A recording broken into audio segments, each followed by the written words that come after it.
שלום לכם, אנחנו בערוץ טוב, אני מברך אתכם על כך, וזו הזדמנות חגיגית להזמין אתכם להצטרף אלינו ולהיות מנויים שלנו בקבוצת הטלגרם שלנו. אנחנו נודה לכם על כך מאוד.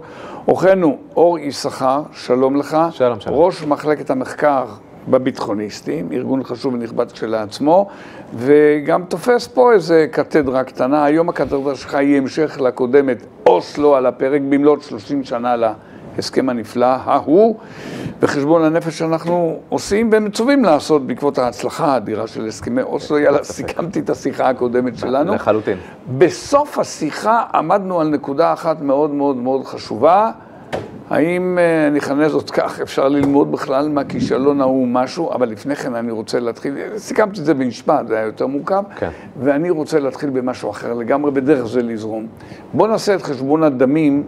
אני גם בשיחה קודמת אמרתי, אני לא יודע בעצם את המספרים ואני חפץ לדעת אותם, ואנחנו נעשה את החשבון של חשבון הדמים בינינו לבין הפלסטינים. כמה נהרגו לפני מועד זה ואחרי מועד זה, אינתיפאדה ראשונה ושנייה וכולי, ולצורך העניין נבחן את עצמנו, אבל לפני כל דבר אחר פרסומת אחת. בעל עסק, רוצה לחשוף את העסק שלך למאות אלפי הגולשים שלנו? עכשיו זה אפשרי. לקבלת הצעת פרסום משתלמת בערוץ טוב, לחצו כאן מתחת לנגד. 30 שנה לאוסלו, חשבון דמים. בואו נתחיל לפרוט את הפרוטות. נכון, תראה, קודם כל, חשוב לי להגיד, אני בן אדם שהוא מאוד data driven, אני מאוד מאוד מאמין בנתונים, במספרים, בעובדות, ככלי עזר לטיעון. אבל... ככלי עזר לחשיבה. ככלי עזר לחשיבה, בדיוק. ואתה מוביל אותי לדבר הזה שאני לא רק data driven, אני גם values driven. זאת אומרת, אני מונע על ידי ערכים ועל ידי אנליסיס, על ידי ניתוח. בסופו של דבר, המספרים, וזה צריך לזכור לפני שמתחילים, ואני כבר שמעתי כל מיני טענות שהועלו, המספרים הם כלי עזר לחשיבה, כמו שאתה אומר, והם לא ליבת הטיעון. אבל אני כן חושב שאיזשהם נתונים אמפיריים יעזרו לנו להבין יותר טוב איזה מבט ממעוף הציפור, שורה תחתונה, האם מדובר בהצלחה או בכישלון. תוספת שלי למשפטים האלה שלך, תהיה הדבר הבא. אתה עומד עם המספרים ואתה מתבונן לאחור ואתה אומר, תראה, המתים מוטלים לפנינו ואחד טעינו. נכון, תמשיך. נכון מאוד.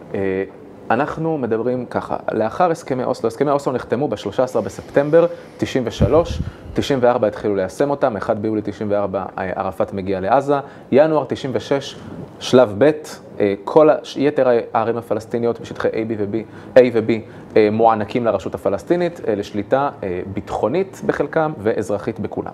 עכשיו, האם התקווה הגדולה שהסכמי אוסלו יביאו לשיפור במצב הביטחוני ולהתנתקות והיפרדות הדרגתית מהפלסטינים שתוביל לשיפור הדרגתי בביטחון, האם הדבר הזה היה תקווה או תקוות שווא? אני רק מדבר כרגע מהמספרים ואז נעבור לניתוח. מקום המדינה ועד הסכמי אוסלו, לעומת מהסכמי אוסלו ועד היום, מהסכמי אוסלו ועד היום נרצחו בממוצע פי 9.3, נרצחו ונפצעו פי 9.3 יותר ישראלים בפעולות איבה, מאשר לפי שנה לפני הסכמי אוסלו, מקום המדינה. כלומר, מקום המדינה, אני רוצה לחדד את זה, מקום המדינה עד 1993, נרצחו ונפצעו 2,579 ישראלים. ומ-93? ומ-93, 15,656. 15,000? כלומר, הרוגים ופצועים. הרוגים ופצועים. כמה הרוגים? עכשיו, בשנות ה-90 נרצחו 348 ישראלים בפעולות איבה, בשנות ה-2000 כבר 938. כלומר, אנחנו רואים גם את ההתעצמות. כזו עלייה. כן, כי אנחנו רואים כמובן את שנת 2002 המדממת, את האינתיפאדה השנייה, את פיגועי ההתאבדות. עכשיו תראו, גם באינתיפאדה הראשונה, וזה צריך לזכור לכל מי שאומר שכל האלימות הפלסטינית התחילה בגלל הקיצוניים, גם בצד הישראלי, וברוך גולדשטיין, והעובדה שישראל לא הייתה כנה עד הסוף. כמובן שהדברים האלה הם ראויים לכל גינוי, כן? אם הייתי עכשיו בטבח בערת המכפלה, הייתי מפרק אותו במו ידיים, הייתי יכול ומונע ממנו לעשות את הטבח המחריד הזה, את ברוך גולדשטיין, שכמובן ביצע טבח מחריד שאנחנו אי אפשר להתווכח עם זה. אבל לקחת את הדבר הזה ולבודד, וזה טענה, אני מעלה את הטענה הזאת רק כי מושמעת על ידי יאיר הירשפלד ויוסי ביילין ואחרים עד עצם היום הזה.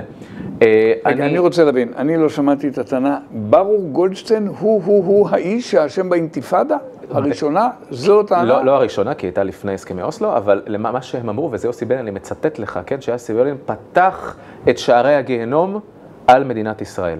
זה ברוך גולדשטיין עשה לתת יוסי ביילין. עכשיו, בוודאי שמה שהוא עשה זה טבח מחריד ואיום ונורא, וראוי לכל גינוי. אנחנו כמובן, אף אחד לא תומך בדבר הזה. אבל יש הבדל בין לתלות בזה את האשמה לאלימות של ערפאת, שכבר 30 שנה התפרנס מטרור עוד לפני האירוע ההוא, ובאלפי הרוגים לפני אוסלו ואחרי אוסלו. יש פה איזו בעיה של עוד, כמו שאמרנו גם בשיחה הקודמת, של איזה קולב של תליית האשמה בהכרח על הצד שנתפס כמדכא, ואפס ציפיות מהצד שנתפס כמדוכא. ערפאת, הטרוריסט, הובא לפה על ידי ממשלת ישראל, וגרם ל-348 נרצחים בשנות ה-90, ו-938 נרצחים גם אחרי ערפאת בשנות ה-2000. אני חושב, בוודאי כשאנחנו גם מנרמלים את זה לממוצע שנתי של 56 הרוגים ופצועים בשנה לפני אוסלו, ו-521 הרוגים ופצועים בשנה אחרי אוסלו. 500 הרוגים ומעלה היו תוך שנה? הרוגים ופצועים, כן? זאת אומרת, יש פה אסון יזום שממשלת ישראל כפתה על הציבור, וכאשר התברר בעזה והעריכו תחילה בשנת 94 שזה לא הולך לכיוון טוב, הם לא אומרים אני מבין מה קורה פה, הבנו, תודה רבה, מחשבים מסלול מחדש, הם המשיכו והעצימו את התהליך לאוסלו ב' שאת מורשתו אנחנו חווים עד היום. האמת שמאז חומת מגן, ישראל, צה"ל, שברו את העיקרון הזה של הסכמי אוסלו, נכנסו לערים וקופים בעצם את סיכול הפיגועים גם מהצד של ישראל, ולא סומכים רק על ערפאת והרשות. אבל העובדה שאנחנו רואים שרחובות ישראל נוהרים בדם, ואנחנו מספרים לעצמנו, הניתוח הצליח והחולה מת. אי אפשר להתנהל ככה מול הציבור הישראלי. וואו. טוב, אז הנה נקודת מוצא, הייתי אומר לכל שיחתנו. להשוות. אתה רוצה עוד תוספת בעניין הזה של ההשוואה, או ששמנו את זה על השולחן? אני רק אומר נקודה מעניינת שאם כבר העלית את העניין של המספרים. הרבה פעמים ארגוני זכויות אדם שקוראים לעצמם, וגם חברים פה אצלנו בארץ, אומרים שנהרגים הרבה יותר פלסטינים מישראלים. עכשיו, יכול להיות שזה נכון, וזה באמת נכון, אבל זה רק הצעד הראשון בדרך להבין את הסכסוך. זה שנהרגים יותר פלסטינים מישראלים זה אומנם נכון, אבל זה לא מספר את הסיפור כולו. מה הכוונה? אם אנחנו רואים מאמץ מדינתי ברמת הרשות הפלסטינית וחמאס, שהוא דה פקטו השליט בעזה, להוציא פיגועים ולהלל מחבלים ולשלם משכורות למחבלים, לעומת, כמובן, אם יש איזשהו אדם שולי בישראל שהולך ומבצע משהו מחריד, נעצר, נחקר, פיצויים, כל מה שאתה רוצה, אתה רואה שהמאמץ המדינתי בישראל הוא להביא לרגיעה ולביטחון, והמאמץ המדינתי בצד של הפלסטינים הוא להביא לטרור. אני אטען עוד דבר מה בעניין הזה, אני מניח שתסכים איתי, אני מוסיף לך עוד טעון שלא העלית, ותמהני עליך למה לא העלית אותו. מדינת ישראל היא מדינה שצבאה בהתקלויות ובסיכולים הורג פלסטינים. הם הורגים יהודים בטרור. זה הבדל ענק. נכון. למה לא השתמשת בנימוק הזה? אז בבקשה, אני מגיע לשם. אם אתה לא אומר שהרוב מוחלט של הפלסטינים אני לא זוכר מתי מדינת ישראל הולכת להרוג, כי בא לה להרוג ערבים פלסטינים. קרה פעם? זה לוודאי שלא. קרה שכמה מנוולים עשו זאת. אוקיי, בסדר, זהו. יש שוליים בכל חברה וראויים לכל גינוי ומטופלים. יש הבדל בין זה, יש הבדל בין פלסטיני שיוצא לרצוח חייל ישראלי או אזרח ישראלי, על לא עוול בכפו, לא, אני לא הולך איתך הפעם. יש הבדל בין פלסטיני שהולך להרוג יהודים, לא אכפת לי מאיזה מניעים, באיפה הוא נמצא, תמשיך. לבין חייל צה"ל שמחסל מחבל. יש הבדל מהותי בין לחסל מחבל לבין מחבל שרוצח אזרח או חייל. עכשיו, זה נכון שנהרגים הרבה יותר פלסטינים, אבל יש הרבה יותר מחבלים בצד הפלסטיני, אין מה לעשות. לכן, מאז שנת 2000, נהרגו, לפי החישובים של אותם ארגונים, מאז שנת 2000 נהרגו למעלה מ10,000 פלסטינים. בסדר? 10,428 פלסטינים. לי המספר הזה נשמע גבוה, אני אומר לך באמת, אני לא יודע לחתום על המספר, זה מה שהארגונים האלה טוענים, לעומת 1,146 ישראלים, גם מספר גבוה בהרבה. כלומר, פי 9 יותר פלסטינים מאשר ישראלים. האם המכנה המשותף של רוב 10,000, נניח זה 10,000, ואתה בעצמך אומר שאתה לא יודע, האם נכון לי לומר שרובם המכריע הם אנשים ששותפים לפעולות איבה, בחבלות? בלי קשר למספר הזה, אני יודע שרוב הפלסטינים שנהרגים, ואת זה בדקתי שם, כולל בשנת 2022, הם מחבלים. 90% הם מחבלים לפחות, אם לא יותר. הבנת את הטיעון, אם כן. כלומר, להגיד שמחבל יוצא לרצוח, ואז כוח של צה"ל מגיע ומחסל אותו, שקול למחבל שמגיע לתל אביב ורוצח אנשים שיושבים בבר, יש פה בעיה בהבנת הנקרא כנראה של אותם אנשים שמנתחים את המזרח התיכון. האם, יש פה שאלה גדולה והיא חשובה, האם בהכרח יותר הרוגים עושה אותך יותר צודק. לא בהכרח. יותר גרמנים נהרגו מאשר אמריקאים במלחמת העולם השנייה. נכון? במלחמת העולם השנייה, אם אני לא טועה, נהרגו בין 6.5 ל8.5 מיליון גרמנים, לעומת 418,000 אמריקאים. כלומר, פי 20 יותר גרמנים מאשר אמריקאים. האם זה עושה את הגרמנים צודקים יותר? כנראה שלא. כנ"ל לגבי מלחמת המפרץ, נהרגו עשרות אלפי חיילים עיראקים, לעומת מאות בודדות בקואליציה שבהובלת ארצות הברית. זה לא הופך אותם לצודקים יותר, צריך לזכור את זה. יופי, אני אומר, המילה יופי היא לא במקום. אני אומר, טוב, ביררנו את הנתונים שבעיניי זה דבר חשוב ביותר לצורך החשיבה של כולנו. אני רוצה לדבר על האופציות המחכות לנו. תראה, הבנו שמודל אוסלו כנראה לא עבד. אנחנו, אני שמעתי את גלעד שר, שהיה אחד ממובילי תהליך אוסלו, שלפחות היה מעורב. אחד מהדריכלים. כן, ואמר, הייתה הבנה בחדר שאנחנו צריכים להגיע להסכם סופי, בסופו של דבר, שמבוסס על שטחי 67 עם תיקוני גבול. לא הייתה הבנה בחדר. אתה כנראה, אולי היו שם אנשים שלא הבינו את מה שהצד השני מפרש עבורם. הצד הפלסטיני, וצריך לתת להם גם, לא יודע אם כבוד זה המילה הנכונה, אבל צריך לתת להם את האינטגריטי, שהם אומרים בצורה ברורה, קרדיט נקרא לזה. את הקרדיט, בבקשה. יפה. תן לי לעזור לך שוב, זה מפתיע אותי שאני עוזר לך.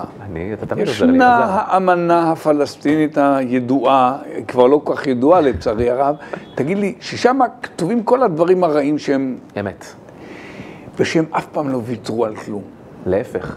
נכון, אני צודק. אפילו קלינטון הגיע בעצמו לעזה כדי לוודא שאותו סעיף באמנה מבוטל, והם שינו את הנוסח שבאנגלית תישמע X ובערבית תישמע Y. תגיד מה הסעיף המפורסם ההוא? בקיצור, המטרה שלנו זה לנהל מאבק מזוין בישראל, באמצעים אלימים, להעיף מפה את הישות הציונית, אני נותן לך בפרפרזה, ולהקים במקומה את מדינת פלסטין על כל פלסטין השלמה. נכון שהם לא ביטלו את האמנה? לא ביטלו את האמנה, גם בצד של אש"ף המתון, ולא כל שכן חמאס העוד פחות מתון. עכשיו, יש איזה מודל באוסלו שנקבע על סמך שטחי 67, אנחנו רואים שזו לא הבעיה, לכן שטחי 67 לא יכולים להיות הפתרון. אותו מיעוט קיצוני בקרב ערביי לוד ועכו, שהניפו דגלי פלסטין ושרפו דירות של יהודים במאי 21 בשומר החומות, שטחי 67 לא יפתרו את הבעיה הזאת. לכן יש פה, צריך להסתכל על מכלול של... עכשיו יש לנו איזושהי בעיה... זמננו, מודיעים לי בדבר הזה שנקרא אוזנית, רצחני. אין בעיה. בוא ניגש עכשיו לאופציות. הקונספציה של הרשות מתה, אנחנו צריכים לבדוק אפשרויות אחרות. אחד האפשרויות שעלו, אני לא אומר לך פתרונות מושלמים, אני נותן לך סט של פתרונות שאפשר לחשוב עליהם. חומר לחשיבה. חומר למחשבה. הרי מדינה פלסטיניות, יש לך את חמולת קוואסמה וחמולת ג'עברי וחמולת קרמי, אותם אנשים... קדר והאמירויות. קדר והאמירויות, הרי מדינה, אבל לא רק שמתבססות על מודל חמולתי, כי אנחנו יודעים שברמאללה, בשכם, לא בדיוק יש שם שלטון חמולתי בכל המקומות האלה, זה לא חברון, זה גם לא טול כרם. אנחנו צריכים לזכור שאפשר להסתמך על מושלים, לאו דווקא על ראשי חמולות. בסדר? עכשיו תראו, אתה מאמין בפתרון כזה? תראה, אני לא מאמין בפתרון לסכסוך, כי אני לא חושב שהפלסטינים יזנחו אי פעם את התקווה שלהם לשחרר את הארץ מאיתנו. אני מדבר איתך על סידורים שהם ימקסמו את האינטרסים שלנו במינימום פלסטינים וימקסמו ביטחון. 2, היה פתרון כמו למשל פתרון המדינה החדשה של אמיר אביבי, להרחיב את רצועת עזה לתוך מצרים, להקים שם מדינה פלסטינית, נמלים, מה שאתה לא רוצה, אפילו הוצג בתקשורת המצרית הרשמית של אסיסי, והוא הוצג גם בפני חברי קונגרס, מתוך כוונה לממש שאיפות לאומיות פלסטיניות שם, מתוך הבנה שלעזה לא נחזור. האם זה יפתור? תגיד לי, יש לי שאלה לך, לא האם זה יפתור. האם זה מעשי? מצרים תרצה לתת מטר אחד, אני רוצה להזכיר לך את המשא ומתן עם בין סאדאת לבין בגין, על מטר הם לא ויתרו. אני מסכים איתך לגמרי, אבל שניהם בים התיכון, הם כבר נתנו לסעודיה, ולכן האיים הללו עברו מצד לצד. זה לא אותו הדבר. לא אומר לך שיש פה פתרונות מושלמים, אני נותן לך את ההצעות שנמצאות על השולחן. 3. יש פה פתרון של קונפדרציה עם ירדן, גם לא פתרון מושלם, כי אנחנו לא רוצים שטח טריטוריאלי ירדני, ריבוני, בג'נין ובשכם, איך חיילי צה"ל אמורים להיכנס לשם ולסכל טרור. זאת אומרת, כל ההצעות שנמצאות על השולחן, הם איכשהו מקסימום יתרונות ומינימום חסרונות, אבל הם לא פתרון מושלם. צריך לזכור שאנחנו, במו ידינו, הבאנו לפה רשות פלסטינית שהעמיקה את שורשי הבעיה, לעומת המצב יחסית יותר טוב ביטחונית שהיה לפני הסכמי אוסלו. לא היה מושלם פה, היה פה כמו שאמרתי 2,500 נרצחים מקום המדינה ועד הסכמי אוסלו, לא היה פה גן עדן. אבל היה פה מצב שיחסית התנהלנו ביחסי מסחר עם האוכלוסייה המקומית, אנשים יכלו לעצור בחברון ולתקן את האוטו, ופועלים מעזה נכנסו ובנו בתים בישראל, היה פה איזשהו קיום זהיר.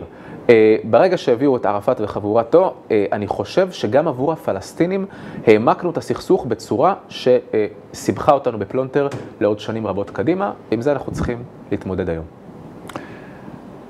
לסיום, אני מבקש ממך משפט קצר לסיום. לסיום. תראו, אוסלו הוא מודל, בסדר? אוסלו כבר הפך למילה נפרדת לאיזשהו כישלון קולוסלי, לשבר, להסכם מינכן. מה לא נאמר על אוסלו? בסוף אנחנו צריכים להבין אותו בתור נקודה בזמן ששינתה את החברה הישראלית. אף כנסת לא מילאה את ימיה מאז, כמעט אף ממשלה לא מילאה את ימיה מאז. השבר בציבור הישראלי רק העמיק מאז, וכמובן הביטחון ראינו פי 9 יותר גרוע.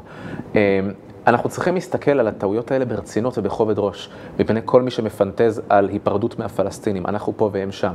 בפרט אחרי ההתנתקות של 2005, ראינו שמודל עזה, שהפך בהיעדר כוחות צה"ל בשטח, הפך חממת טרור בשלטון חמאס.